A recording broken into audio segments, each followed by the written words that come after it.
Bom, boa tarde, Claudinei. A gente vai ver um último trabalho com aquela expectativa, né?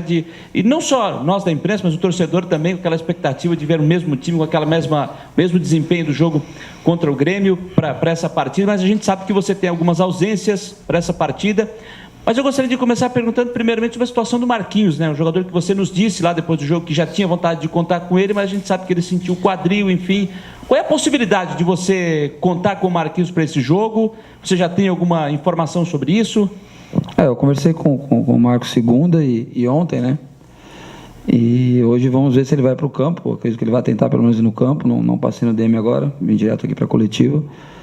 Mas, assim, a condição dele jogar é que ele consiga participar bem do treino, né? Ele é um jogador que conhece bem o seu corpo, sabe, né, mais do que qualquer um, mais do que eu, do que o médico, o quanto que está incomodando ele isso. A questão não é dor, porque o Marquinhos é um cara que tem um limiar de dor muito grande, até porque o que ele já passou aqui jogando até, tendo que operar o joelho, esperando acabar o ano para poder fazer a cirurgia em 2015, se não me engano, né, e jogando com muitas dores. Então o limiar de dor dele é alto. O problema é o incômodo, né, de você ter algum movimento que você não consiga fazer. Então vamos ver como é que ele vai estar se sentindo, vou conversar com ele. A ideia realmente é contar com o Marco, até em cima daquilo que a gente já vinha comentando após o jogo da Ponte Preta, né, da gente tentar em casa arrumar uma forma de jogar onde a gente proponha melhor o jogo, crie mais situações de gol, né. Eu acho que o Marco dessa qualidade ali no meio. Então a ideia é contar com ele para o jogo, mas vamos esperar, vamos conversar com ele, vamos ver em que situação ele vai se apresentar para o treinamento hoje. Claudinei, você tem 2 desfalques confirmados, que são o Luan e o Joel. Independente de quem joga, o torcedor está querendo que o Avaí entre em campo da mesma forma que foram os últimos 3 jogos, para não perder, né? Com um empate aqui com a Ponte Preta, claro que vocês queriam a vitória, mas foram 2 vitórias fora de casa contra o Botafogo e também contra o Grêmio. O que você procurou passar para os jogadores, para independente da questão de jogador fora ou jogador que esteja entrando, o time tenha a mesma pegada dentro de campo? Sim, a realidade é assim, a gente entra sempre em campo para vencer, né? Agora a forma que a gente vai tentar a vitória é que muda de um jogo para o outro. Você vê que há um tempo atrás estava se questionando que o Avaí jogava muito retrancado, que o Claudinei era retranqueiro, que o time não só se defendia, né? E aí hoje o torcedor está preocupado, não vai botar o time para frente, não, vamos ficar ali atrás, que tá bom, né? É o que eu falo para vocês, o que importa no final das contas é o resultado, né? Se você ganha propondo o jogo e dando espetáculo, ótimo, mas se você não está conseguindo ganhar propondo o jogo e tem que dar um passinho atrás, se fechar e ganhar, às vezes por 1-0 ou por 2-0, mas evitando ao máximo os gols, né?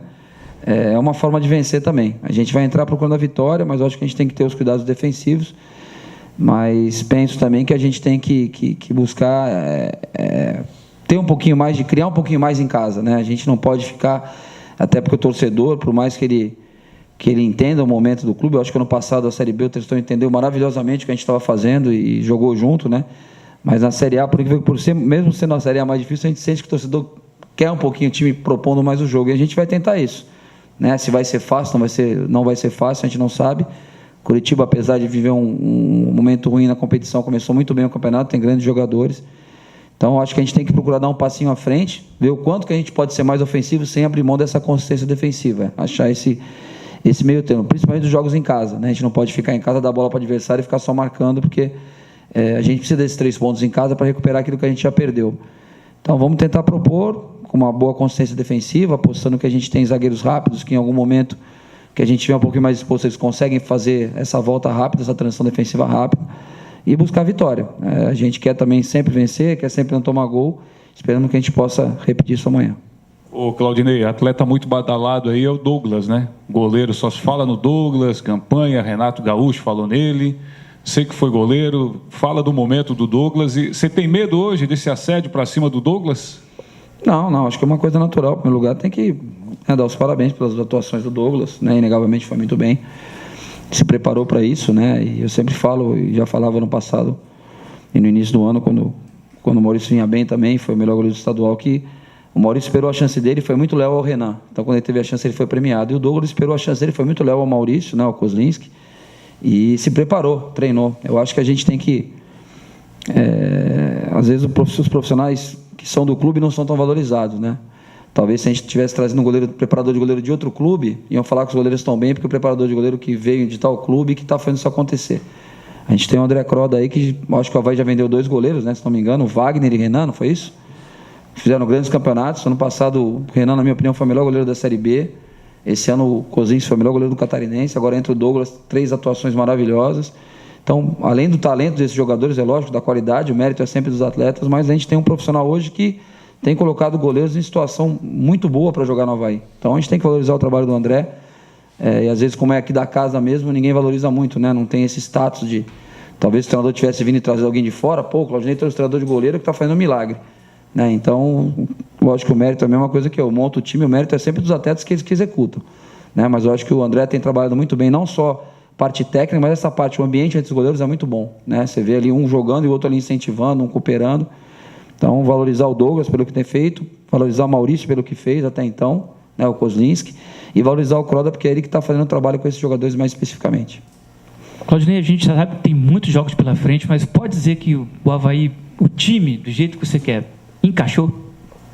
Cara, eu acredito que sim. É difícil, né? Porque futebol é aquela história, né? A bola entra ou não entra, muda tudo. Né? Eu falava no jogo, talvez o lance do pênalti ali, se a gente tivesse sofrido gol de pênalti, a gente fosse abrir mais a equipe, o Grêmio ia ter o contra-ataque, poderia a gente sair de lá com uma derrota, podemos empatar, mas podemos ter sofrido o segundo gol, o terceiro, que hoje a semana seria totalmente outra, a conversa seria outra, iam falar assim, o Avaí só atacou quando tomou gol, o Avaí tinha que ter atacado o Grêmio, né? É muito resultado. Mas eu acho assim, a gente se defende muito bem. Isso é uma coisa, ninguém pode falar que o Avaí é uma equipe desorganizada e que não briga por todas as bolas. Eu acho que a exceção a gente sempre fala, né? E volta a falar, Atlético Goianiense e Chapecoense foram 2 pontos fora da curva na competição, os jogos que a gente não foi bem, sem tirar o mérito da vitória do adversário, mas a gente foi abaixo. Os outros jogos a gente competiu, brigou por todas as bolas, estávamos organizados taticamente e empatamos, ganhamos, perdemos, enfim. Mas eu acho que a consciência defensiva nossa é muito boa, a gente tem que manter essa organização, independente de... Às vezes começa o jogo, você sofre um gol, se você se desorganiza, você toma 2, 3. Se você mantiver a organização, você consegue buscar o resultado. Então, a cara do Avaí é essa desde o ano passado, da Série B. É que em algum momento perde-se a paciência porque o resultado não vem. Né? E aí fica o negócio, poxa, o time tem que atacar mais para ganhar o jogo. E fica um desespero, né? Poxa, estamos na Série A, é difícil, cara. É difícil. A gente for ver o perfil, a forma do Corinthians atuar, né? Não comparando a nossa equipe do Corinthians, nem me comparando com o treinador do Corinthians, com o Carille. Mas assim, o Corinthians marca muito, todo mundo volta para marcar e ninguém acha um absurdo o jogo voltar para marcar, o Romero voltava a marcar, o Jadson voltava a marcar. Aí no Avaí o Rômulo volta a marcar, nossa, o Rômulo está voltando para marcar. E daí? Puxa. 2002, Copa do Mundo, o David Beckham, se não me engano, tinha sido eleito o melhor do mundo, estava entre os 3 melhores do mundo. Pega o VT do jogo lá, o DVD do jogo Inglaterra e Brasil, ele correu até do Roberto Carlos o jogo inteirinho. E o David Beckham era o melhor do mundo, um dos melhores do mundo. Então a gente tem que parar, a gente cobra tanto essa questão tática no Brasil e a gente fica com esse merinde que o jogador não pode voltar para marcar, o atacante não pode voltar para marcar. Não tem esse negócio, atacante só ataca e defensor se defende. Tem hora que o nosso lateral vai passar e vai fazer um cruzamento e vai sair o gol. Né? Então a gente tem que ter esse entendimento. Né? Se a equipe que está liderando o brasileiro está invicta, todo mundo volta para ajudar, o Avaí que está em 18º, a gente vai ficar, não volta não, fica aí só para contra-ataque, não precisa marcar. Todo mundo precisa marcar, todo mundo precisa colaborar.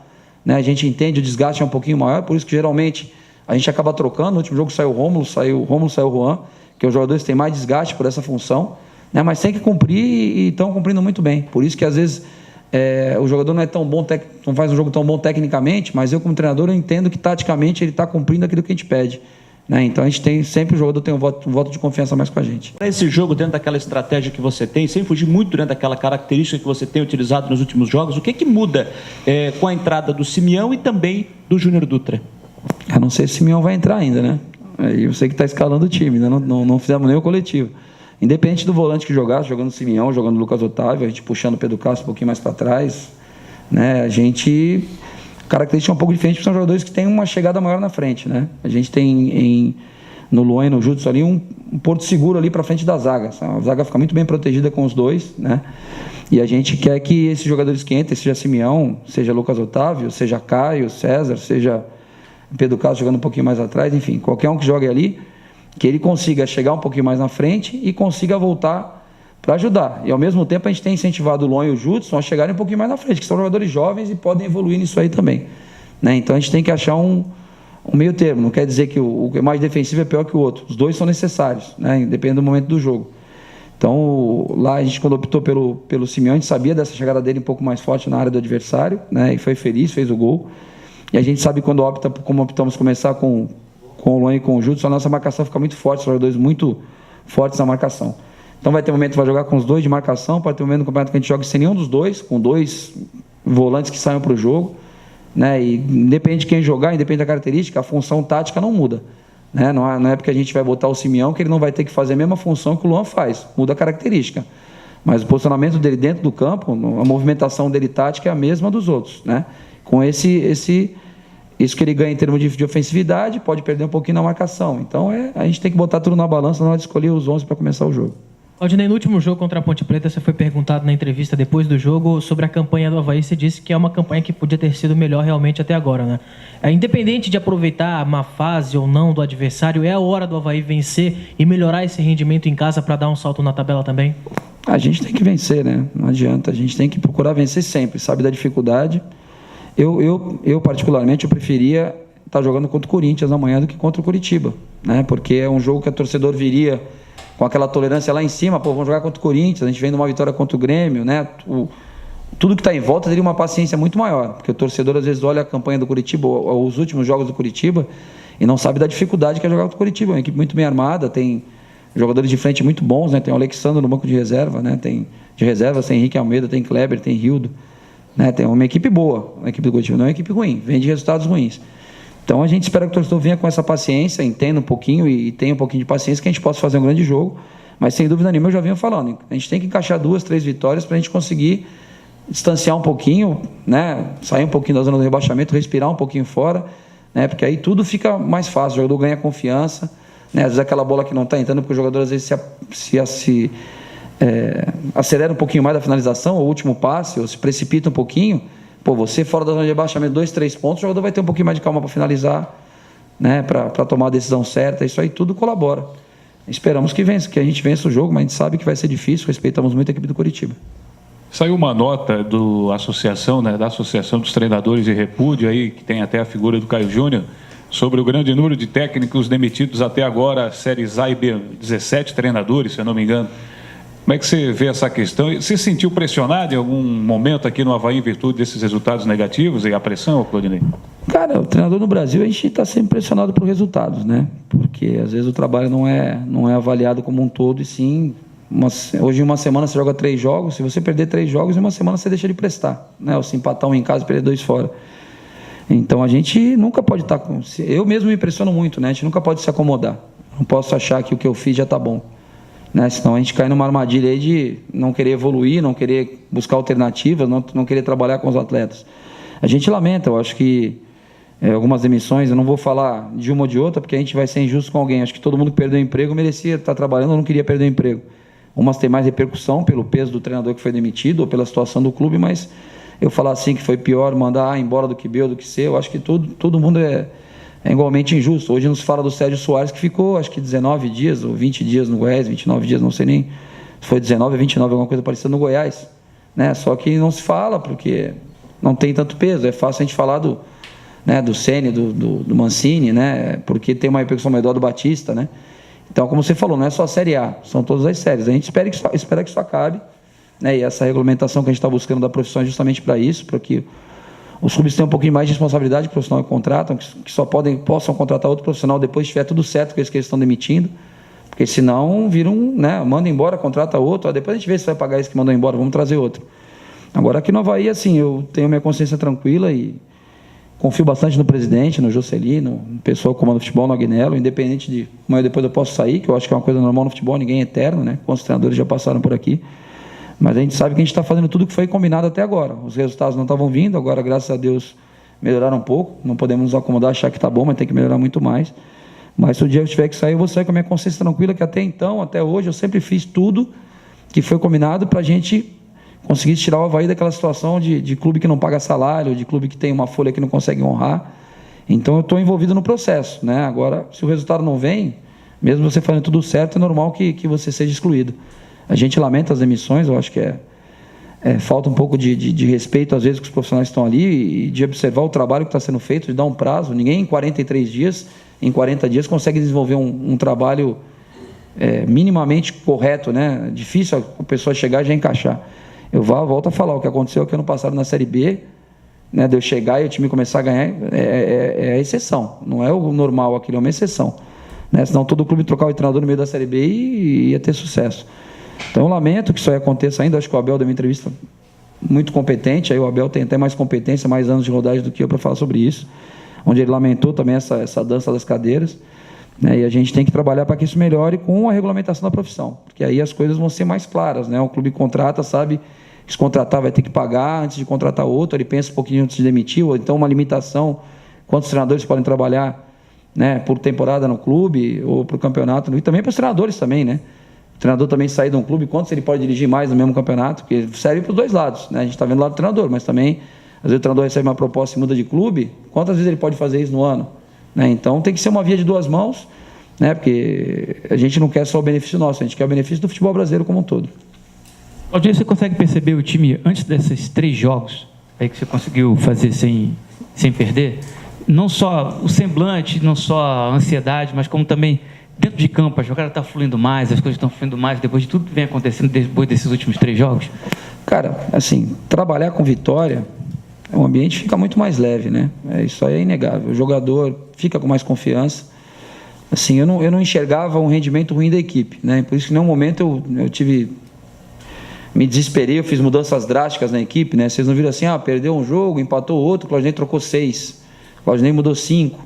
A gente sempre manteve a estrutura da equipe, porque eu achei que uma hora as coisas iam acontecer. A gente falou isso algumas vezes para vocês. Agora, aqui o jogador fica mais confiante, que, poxa, o astral é outro, né? A alegria do treinamento. Nosso ambiente nunca foi ruim, sempre falei, vocês acompanham aqui, mesmo nas derrotas, a gente tem um ambiente muito legal, né? Mas ninguém gosta de perder, né? O jogador gosta de ser elogiado, né? E as críticas são ruins. Agora a gente tem que ter cuidado para não se contaminar com os elogios, né? É o que eu falo. E já falei algumas vezes para vocês também. Quando você perde o jogo, aí você não olha a internet, você não liga a televisão, você não quer ouvir, vão falar mal de mim. Não... Aí quando ganha, você quer ouvir tudo, aí todo mundo te manda matéria, estão te elogiando. E a gente não pode se contaminar, nem eu, nem os atletas com isso, né? Achar que tá bom. Porque senão volta tudo que estava antes, né? A gente tem que ter o pé no chão, ganhar um pouquinho mais feliz, perder um pouquinho mais triste, mas sempre com equilíbrio, né? Eu tenho muita preocupação com isso, às vezes de blindar os jogadores de se acharem que são melhores do que são, né? Ou que são, quando falam mal, acharem que são piores do que são. Nós somos uma boa equipe, uma equipe organizada, que tem condição de brigar por resultado com todas as equipes. Não é que vai ser fácil, não é mais fácil. Perdemos do Atlético Goianiense, ganhamos do Grêmio, por exemplo, né? Se você for ver, é uma coisa totalmente fora do padrão, mas é futebol. Então, se a gente entrar com a mesma seriedade de todos os jogos, com a mesma organização, todo mundo cumprindo a sua parte em campo, um jogo vai jogar um melhor que o outro, um jogo alguém vai estar mal, você tira, coloca outro, o time melhora. Mas se tiver todo mundo organizado e brigando, a gente consegue grandes coisas no campeonato. Agora, não podemos achar que somos melhores do que somos, do que já está bom, ou que vão brigar para ser campeões, né? Eu acho que a gente está brigando para sair da zona de rebaixamento, uma coisa de cada vez. Aí tu saiu da zona, daqui a pouco tu vai olhar, tu está 3, dá mais 2 vitórias, está na zona da Sul-Americana. É isso que a gente tem que fazer, não adianta a gente falar em Sul-Americana se a gente está na zona de rebaixamento, né? Não adianta quem está na Sul-Americana falar em Libertadores, está na Sul-Americana. Então, uma coisa de cada vez, para a gente poder conquistar grandes coisas na competição. Acho que se todo mundo se dedicar, a gente consegue. Valeu, amigão.